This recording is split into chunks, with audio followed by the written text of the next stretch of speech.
तो जो लिसनर और ऑब्स्टेकल जिस चीज़ से इको रिफ्लेक्ट होकर आपके पास आता है, इसके बीच जो मिनिमम डिस्टेंस होना चाहिए, दिस इज़ द 17 मीटर। ठीक है, आपने इस तरह सिंपल याद कर लेना है, इसका कोई डिटेल में जाने की ज़रूरत नहीं है। ठीक है, जब कोई लिसनर जा रहा है और अपना साउंड निकालता है और आगे जो चीज़ है जैसे पहाड़ होते हैं, उनसे जो आपका साउंड है वो टकरा के फिर वापस आता है, तो लिसनर और उस ऑब्स्टेकल के बीच कितना डिस्टेंस होना चाहिए? This is minimum distance 17 metre. Question number 56, the path of projectile is option A an ellipse, option B circle, option C parabola, option D hyperbola. जो प्रोजेक्टाइल होता है उसका जो ये जो पाथ होता है जब प्रोजेक्टाइल मूव करता है, it is the parabola path. इसको हम कहते हैं पैराबोला, इस तरह पाथ होता है, it is called as parabolic path. Question number 57, beats are the result of, option A destructive interference, option B constructive and destructive interference, option C diffraction of sound waves, option D none of this. Beats are generated because of the interference of the waves. These interference must be constructive and destructive. ठीक है, ये जो interference होता है दो waves के बीच में, और वेव्स में कौन सा डिफरेंस होता है, इसमें थोड़ा सा डिफरेंस होता है of the slightly differ in the frequencies. ये दो जो वेव्स इंटरफेयर करती हैं और बीट्स क्रिएट होती हैं कंस्ट्रक्टिव एंड डिस्ट्रक्टिव इंटरफेरेंस की वजह से, इनमें लिटिल डिफरेंस होता है फ्रीक्वेंसी का। Question number 58, the volume of fixed mass of gas is inversely proportional to the pressure provided the temperature remains constant. It is the statement of, option A Charles law, option B general gas equation, option C Archimedes principle, option D Boyle's law. Volume is inversely proportional to the pressure जबकि temperature constant होता है, this is the statement of Boyle's law. Boyle's law में हमेशा जो temperature होता है वो constant होता है। अगर आप ये याद कर लें कि टेम्परेचर कांस्टेंट वाला फार्मूला कौन सा होता है, this is the Boyle's law. Further आपने देखना ही नहीं है। Question number 59, 1 angstrom is equal to, option A 10 raise power -8 centimetre, option B 10 raise power 8 metre, option C 10 raise power -6 centimetre, option D 10 raise power 8 millimetre. 1 angstrom, angstrom is the unit of length and it is equal to 10 raised power -8 meter or 10 raised power -10 meter, 10 raised power -10 meter or 10 raised power -8 centimeter. Okay, question number 60, dash may be defined as the spontaneous disintegration of the nucleus of atom. This is the radioactivity. Radioactivity is the spontaneous disintegration of the unstable nuclei of the atom. C option is the correct. Now we are towards the chemistry section. 61 question is, how many grams of NaCl are required to completely neutralize 100 ml of 1 molar solution of H2SO4? It requires 40 grams. इसके लिए आपको equation बनाना पड़ेगा, फिर आपने उसके मोल निकालने पड़ेंगे, और फिर सिंपल आपने इसका एक शॉर्ट ट्रिक होता है बट मैं इस वीडियो में नहीं बता सकता। ठीक है, ये बहुत लंबा हो जाएगा वीडियो। इसका करेक्ट ऑप्शन है 40। आपने फर्दर इस पर रिसर्च करनी है कि ये करेक्ट क्यों आता है, और वैसे भी आप इस तरह के सॉल्व कर रहे होंगे। Question number 62, energy can neither be created nor be destroyed but can be transferred and transform, this law is known as, option A law of conservation of energy, option B law of conservation of mass, option C law of conservation of momentum, option D law of thermodynamics. Energy can neither be created nor be destroyed, it is can be transformed, this is the statement of law of conservation of energy, or it is also called as first law of thermodynamics. Okay, ये law of conservation of energy और law of thermodynamic ये same चीज़ है, but इस पे इसका जो most important है, this is the law of thermodynamic. Law of thermodynamic को ही हम बोलते हैं law of conservation of energy.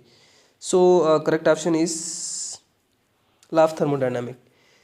Question number 63, the fat soluble vitamin is, fat soluble vitamin को आप इस तरह याद रख सकते हैं, कीड़ा। कीड़ा देखा है आपने, KEDA, vitamin K, vitamin E, vitamin D and vitamin A, these all vitamins are the fat soluble vitamin। यहाँ पे देखें ऑप्शन कोई है, this vitamin A is the fat soluble vitamin। Question number 64. The number of atoms of nitrogen represented in the formula of NH4NO is option A 1, option B 2, option C 3, option D 4. ये जो formula है, this is the formula of ammonium nitrite, ammonium nitrite, and the correct option is B. यहाँ पे दो ही nitrogen atoms हैं। Question number 65. A solution which tends to resist small change in the pH. It is option A acidic solution, option B basic solution, option C buffer solution, option D neutral solution. जो solution resist करता है change को in the pH, it is a buffer solution. और biology के अंदर water जो है buffer के तौर पर काम करता है। Question number 66. Corrosion of a metal produces option A chloride, option B sulphate, option C nitrite, option D oxide. जो मेटल का कोरोजन होता है ये प्रोड्यूस करता है ऑक्साइड। जैसे आयरन का लोहा जो है उसका कोरोजन होता है, उसको रस्ट लग जाता है। Basically this is the iron oxide. ये जो रस्ट होता है, रस्ट बेसिकली आयरन पे होता है, it is the iron oxide. ये ऑक्साइड होता है। जितने भी मेटल्स होते हैं उनको उनका जो कोरोजन होता है, this is their oxides. Copper oxide, iron oxide जितने भी होते हैं उनके साथ ऑक्साइड लग जाता है, ऑक्साइड बनाते हैं ये। Question number 67. Isotopes differ in option A proton number, option B neutron number, option C atomic number, option D electron number. Isotopes are the atoms have the same atomic number but have atomic number mean proton but they differ in the neutron. Neutron में differ करते हैं। Okay, so correct option is P. Question number 68. Rutherford discovered that the nucleus of an atom has dash charge. Option A no, option B negative, option C positive, option D very less. तो Rutherford ने एक experiment किया था जिसका नाम था gold foil experiment, और इसके थ्रू इसने कंफर्म किया था, ऑब्जर्व किया था कि जो न्यूक्लियस के अंदर चार्ज होता है it is the positive charge, और it is due to the presence of protons inside the nucleus and neutrons जो कि न्यूट्रल होते हैं, उन पे कोई चार्ज होता नहीं है इसलिए। Question number 69. Complete the reaction given below. Sodium chloride is reacting with ammonium bicarbonate and it forms sodium bicarbonate and ammonium chloride. So correct option is A sodium bicarbonate. यहाँ पे इस तरह होता है, जो सोडियम होता है उस पर चार्ज होता है पॉजिटिव और जो क्लोरीन होता है उस पर होता है नेगेटिव, और इस ये रिएक्ट कर रहा है ammonium NH4 positive pay, NH4 पे होता है पॉजिटिव चार्ज, और HCO3 this is the carbonate ion and इस पे होता है नेगेटिव चार्ज। ये रिएक्ट करता है इसके साथ, ये बनाता है सोडियम बाइकार्बोनेट, और ये इसके साथ रिएक्ट करता है और बनाता है sodium ammonium chloride. Okay, this is a quite simple. So correct option is sodium bicarbonate. Question number 70. Elements of a same group have option A same size, option B same reactivity, option C same chemical properties, option D same physical properties. जितने elements होते हैं same group के, these have the same chemical properties. ये क्यों होता है same property? ये इसलिए होता है कि जितने भी सेम ग्रुप के एलिमेंट्स होते हैं उनके पास सेम नंबर होता है वैलेंस इलेक्ट्रॉन का, इस वजह से इनके पास सेम केमिकल प्रॉपर्टीज होती हैं। Okay, question number 71. By standard temperature we mean option A 0 centigrade, option B 293 centigrade, option C 35 centigrade, option B 273.16 kelvin. जो स्टैंडर्ड टेम्परेचर होता है उसको हम मेजर करते हैं बाय द केल्विन। ओके, जो कि हम जितनी भी कैलकुलेशन होते हैं उनमें हम केल्विन ही टेम्परेचर यूज़ करते हैं, और ये एक ऐसा यूनिट है टेम्परेचर का। ओके, सो जो 0 सेंटीग्रेड होता है ये इक्वल होता है 273.16 केल्विन। ठीक है, जब आपको टेम्परेचर सेंटीग्रेड में दिया जाए तो आपने प्लस कर देना है उस गिवन टेम्परेचर के साथ 273.16। ठीक है, तो आपका केल्विन में कन्वर्ट हो जाएगा। Question number 72. What rays are emitted from cathode and move in the straight line towards anode? Option A cathode rays, option B anode rays, option C X rays, option D beta rays. These are the cathode rays. और cathode rays basically these are the electrons जो कि emitted होते हैं from the cathode और travel करते हैं in the straight line towards the anode. So these are the cathode. Correct option is A. 73. The elements of group second A are called as? Option A metalloids, option B non metals, option C alkaline earth metals, option D transition metals. First group के elements को हम कहते हैं these are the alkali metals, और second group के जितने elements होते हैं उनको हम कहते हैं अल्कलाइन अर्थ मेटल्स। ठीक है, और कौन कौन से एटम होते हैं alkaline earth metals? These are बेटा, मांगे, कार, स्कूटर, बाप, राशि, beryllium, magnesium, calcium, strontium, barium and radium. This is the short mnemonic to memorize these elements. Okay, beryllium, magnesium, calcium, strontium, barium and radium. Alkaline earth metals. Question number 70. 80 gram of bromine gas have the same number of molecule as? 80 gram of bromine का जो molecular mass है, molar mass जो bromine का है, it is 160 ग्राम। मतलब 80 ग्राम जो है it is a half mole. ठीक है, और हाफ मोल में कितने नंबर ऑफ मॉलिक्यूल्स होते हैं? 6.02 इंटू 10⁻23 के हाफ होते हैं। तो ये सेम होंगे 0.5 मोल ऑफ नाइट्रोजन ऑक्साइड। ठीक है, so C option is the correct. 0 mole में तो कांस्टेंट नंबर होता है मॉलिक्यूल का, जैसे ब्रोमीन है, ब्रोमीन का एक मोल जो है 6.02 इंटू 10⁻23 मॉलिक्यूल्स होंगे इसके अंदर। क्योंकि ये हाफ मोल है तो इस नंबर का हाफ होगा, तो सेम में से किसी और मॉलिक्यूल के हाफ मोल के अंदर सेम नंबर होगा मॉलिक्यूल का। Okay, so question number 75. The particles of gas can be described as? Option A only moving outwards in direction, option B vibrating about fixed position, option C rising upwards, option D moving randomly in all direction.